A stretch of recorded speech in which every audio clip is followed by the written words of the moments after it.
ketegangan kembali terjadi antara Cina dan Taiwan. Kementerian Pertahanan Taiwan mengatakan 29 jet tempur dan pesawat nirawak atau drone Cina terdeteksi di kawasannya. Cina yang mengklaim Taiwan sebagai bagian dari wilayahnya telah mengerahkan pesawat tempur, pesawat nirawak, dan kapal angkatan laut di sekitar pulau itu hampir setiap hari.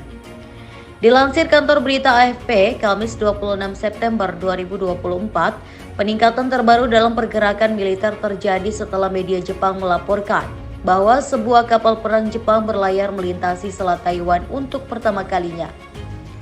Ini dilakukan untuk menegaskan kebebasan navigasi Jepang di perairan sensitif itu.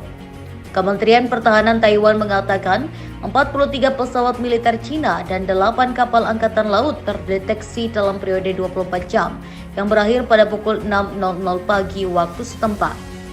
Kementerian juga merilis ilustrasi yang menunjukkan pesawat terbang mengelilingi pulau tersebut kecuali di pesisir timur laut.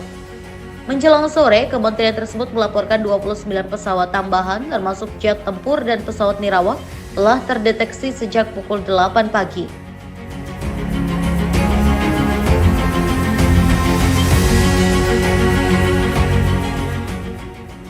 Di sisi lain, Taiwan sudah terbiasa dengan pergerakan militer Cina di sekitarnya.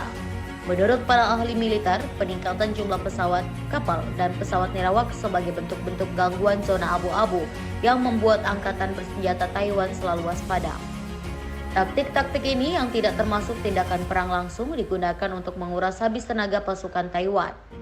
Rekor tahun ini terjadi pada 11 Juli ketika Taiwan mengatakan bahwa 66 pesawat militer Cina terdeteksi dalam kurun waktu 24 jam. Cina mengatakan tidak akan pernah menghentikan penggunaan kekuatan untuk membawa Taiwan kembali di bawah kendalinya.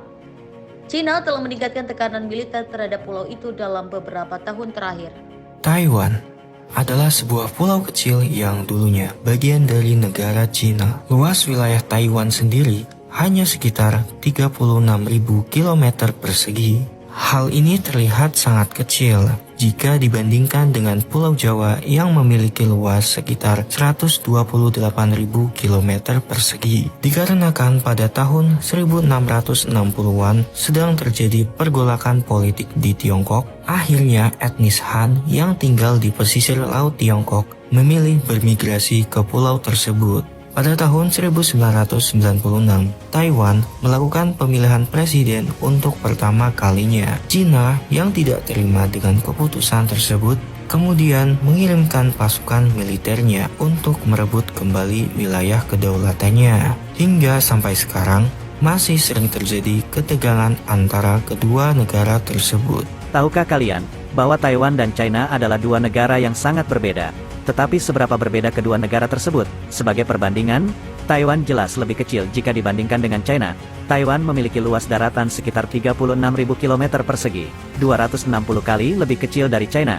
China juga memiliki jumlah populasi yang jauh lebih besar dari Taiwan, yaitu 1,4 miliar orang, dibandingkan dengan 23,6 juta penduduk Taiwan. Meski PDB negara Taiwan jauh lebih kecil daripada China, penduduk Taiwan hidup lebih kaya jika dibandingkan dengan China, dengan pendapatan tahunan rata-rata mencapai 31.000 US dollar, sedangkan orang Cina harus hidup hanya dari 12.000 US dollar setiap tahunnya. Militer China sangatlah besar, dengan 2 juta tentara aktif dan mempunyai sekitar 300 senjata nuklir, sedangkan Taiwan tidak memiliki nuklir sama sekali.